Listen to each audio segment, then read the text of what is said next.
Every morning at exactly 6:45 a.m. the neighborhood's peace was shattered with the roar of a bright white Porsche, sleek, polished, and always parked directly in front of Ewan Reed's home.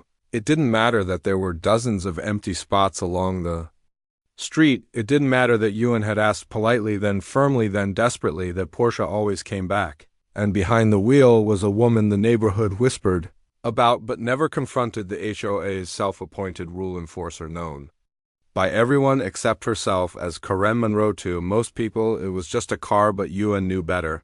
It wasn't an inconvenience, it wasn't an accident, it was a message. A declaration that she owned the street, the power, and she believed every person who lived near her pristine two-story home, especially Ewan mainly, the only black man on the block. Neighbors shrugged it off. Don't make trouble, they warned, but they weren't the ones coming home from late shifts to see a Porsche blocking their walkway. They weren't the ones being photographed for suspicious activity simply for checking their mail. They weren't the ones being targeted. One morning, Ewan saw something he couldn't ignore, something that changed everything, and that was the moment he decided. If Karen wanted a warhead, show her exactly what she started. Watch until the end.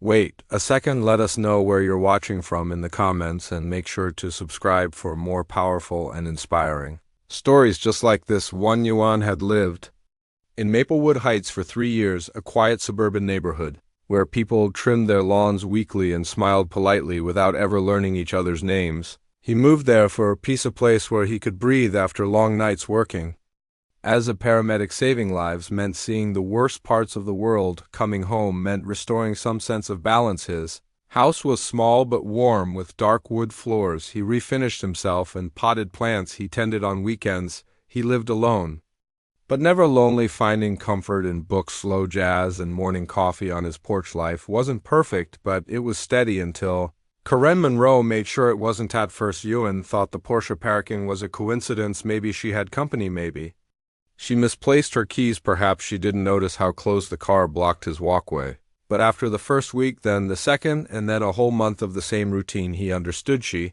noticed, she knew, and she didn't. One's race wasn't something he often talked about, but people like Karen always noticed it immediately. Her eyes lingered too long. Her tone shifted when she spoke to him, adopting a brittle sweetness that cracked easily. She'd walk her dog past him and clutch her purse even though she recognized him. Meanwhile, neighbors waved at Karen like she held the keys to the neighborhood's acceptance. Ewan tried to stay calm. He worked stressful shifts he didn't need.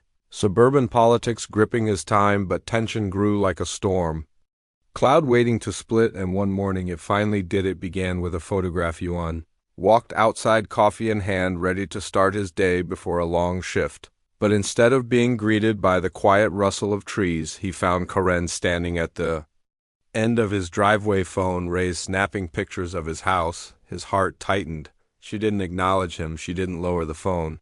Instead, she scribbled something onto her HOA clipboard, a small symbol of power she wielded like a weapon. He took a slow breath. Is there something wrong with my property? He asked, voice steady. She didn't turn around. Just documenting code violations, she said in that clipped tone she reserved only for him. Ewan scanned his yard. Nothing was out of place. The grass was trimmed, his bins were appropriately stored, and his porch light worked. What violations? He asked. She pivoted sharply, eyes cold.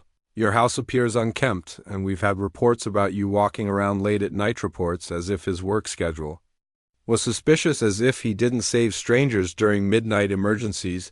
Before he could respond, she walked away, and right on cue the Porsche rolled forward and stopped in front of his walkway again. That was the morning something shifted in Ewan. The quiet frustration had swallowed for weeks hardened into something sharper. A few days later, Karen escalated. He came home to find a yellow HOA notice taped to his front door. Failure to comply may result in fines.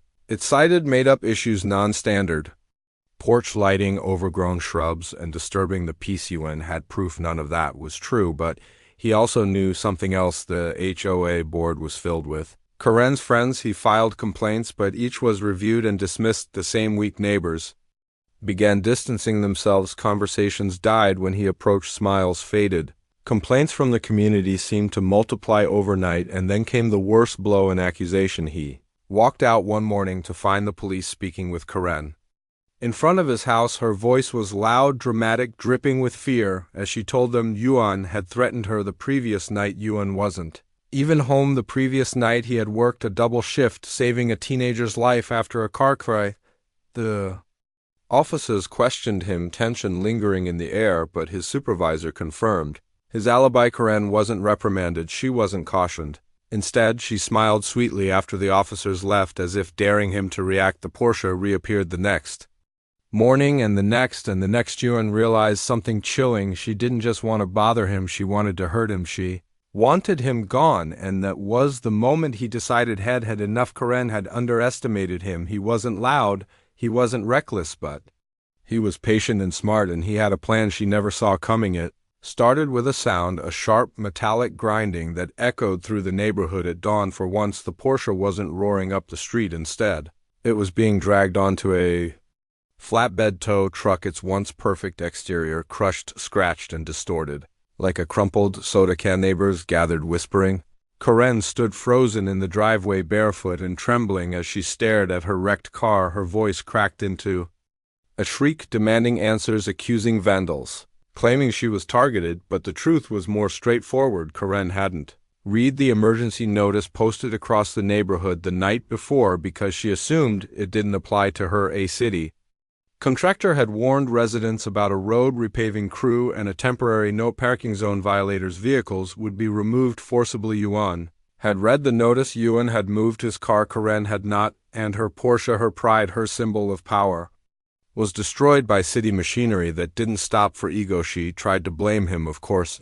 She marched to his door screaming about sabotage, but footage from the city cameras proved otherwise. Her attitude, her arrogance, her refusal to follow the same rules she tried to weaponize against him, those were her undoing. For the first time, Karen Monroe had no power, and Ewan finally breathed in the weeks that followed.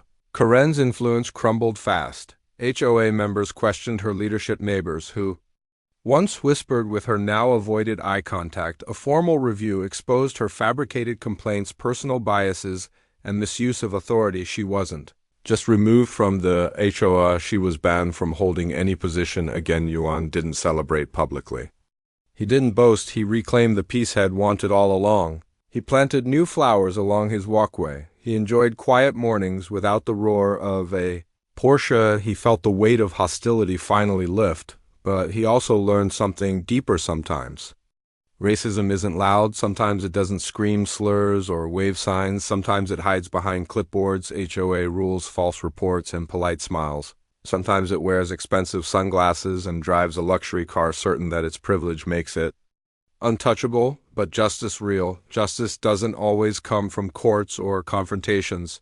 Sometimes it comes from watching someone's arrogance collapse under the weight of their own actions, and sometimes that's enough. Ewan never wished harm on Karen. He only hoped for fairness, and in the end, the truth revealed itself without him lifting a finger. So ask yourself, how many neighborhoods hide stories just like this? Quiet battles no one talks about, and most importantly, which country and city are you watching from? Take care.